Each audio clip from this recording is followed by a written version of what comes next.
was a race of two ships' boats matched against death for a prize of 9 men's lives, and death had a long start. We saw the crew of the brig from afar working at the pumps, still pumping on that wreck, which already had settled so far down that the gentle low swell, over which our boats rose and fell easily without a check to their speed, welling up almost level with her head-rails, plucked at the ends of broken gear swinging desolately under her naked bowsprit.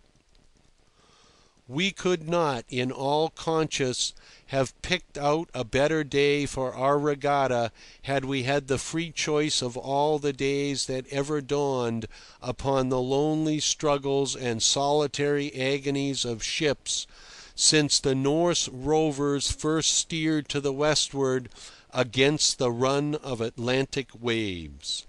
It was a very good race. At the finish there was not an oar's length between the first and second boat, with death coming in a good third on the top of the very next smooth swell, for all one knew to the contrary. The scuppers of the brig gurgled softly all together when the water rising against her sides subsided sleepily with a low wash, as if playing about an immovable rock. Her bulwarks were gone fore and aft, and one saw her bare deck low-lying like a raft, and swept clean of boats, spars, houses, of everything except the ring-bolts and the heads of the pumps.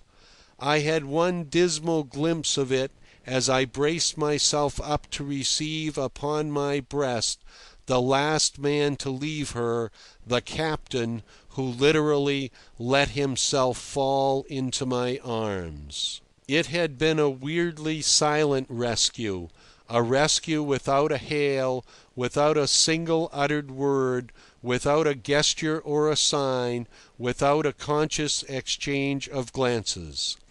Up to the very last moment those on board stuck to their pumps, which spouted two clear streams of water upon their bare feet.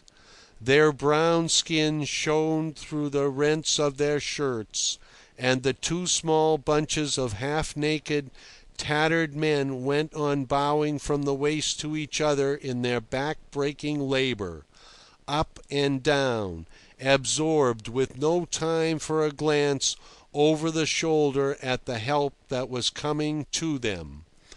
As we dashed, unregarded, alongside, a voice let out only one hoarse howl of command, and then, just as they stood, without caps, with the salt drying gray in the wrinkles and folds of their hairy, haggard faces, blinking stupidly at us their red eyelids, they made a bolt away from the handles, tottering and jostling each other, and positively flung themselves over upon our very heads. The clatter they made tumbling into the boats had an extraordinarily destructive effect upon the illusion of tragic dignity our self-esteem had thrown over the contests of mankind with the sea. On that exquisite day of gently breathing peace and veiled sunshine perished my romantic love to what men's imagination had proclaimed the most august aspect of nature. The cynical indifference of the sea to the merits of human suffering and courage, laid bare in this ridiculous, panic-tainted performance extorted from the dire extremity of 9 good and honourable seamen, revolted me. I saw the duplicity of the sea's most tender mood.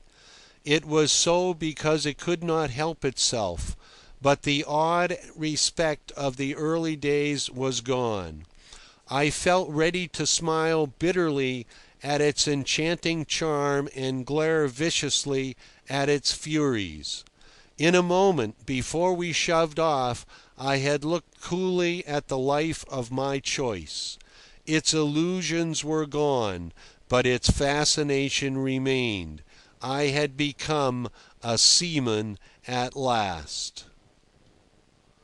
We pulled hard for a quarter of an hour, then laid on our oars waiting for our ship. She was coming down on us with swelling sails, looking delicately tall and exquisitely noble through the mist. The captain of the brig, who sat in the stern sheets by my side with his face in his hands, raised his head and began to speak with a sort of sombre volubility. They had lost their masts and sprung a leak in a hurricane, drifted for weeks, always at the pump, met more bad weather. The ships they sighted failed to make them out. The leak gained upon them slowly, and the seas had left them nothing to make a raft of. It was very hard to see ship after ship pass by at a distance, as if everybody had agreed that we must be left to drown, he added. But they went on trying to keep the brig afloat as long as possible, and working the pumps constantly on insufficient food, mostly raw, till yesterday evening, he continued monotonously, just as the sun went down, the men's hearts broke. He made an almost imperceptible pause here, and went on again with exactly the same intonation. They told me the brig could not be saved, and they thought they had done enough for themselves. I said nothing to that. It was true. It was no mutiny. I had nothing to say to them.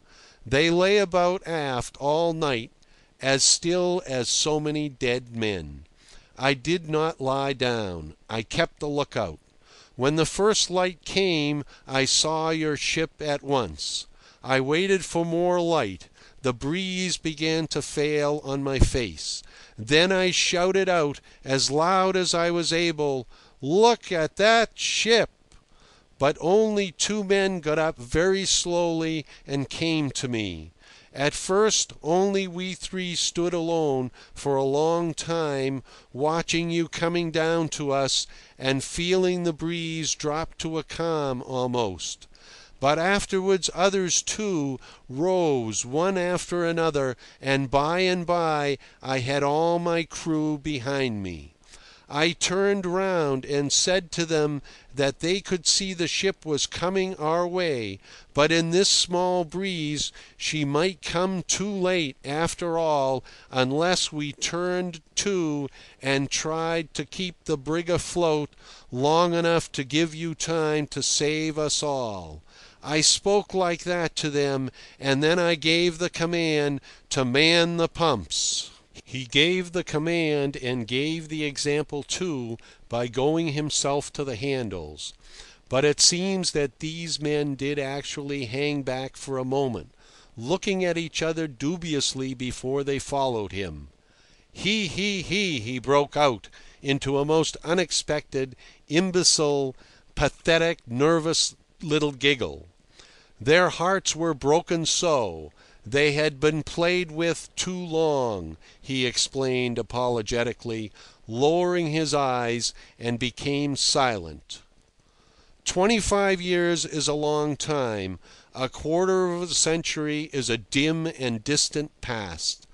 But to this day I remember the dark brown feet, hands and faces of two of these men whose hearts had been broken by the sea.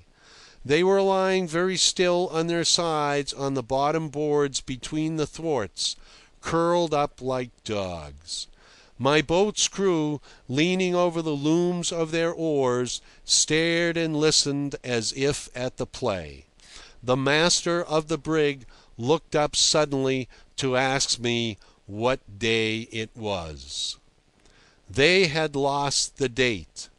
When I told him it was Sunday, the 22nd, he frowned, making some mental calculation, then nodded twice sadly to himself, staring at nothing. His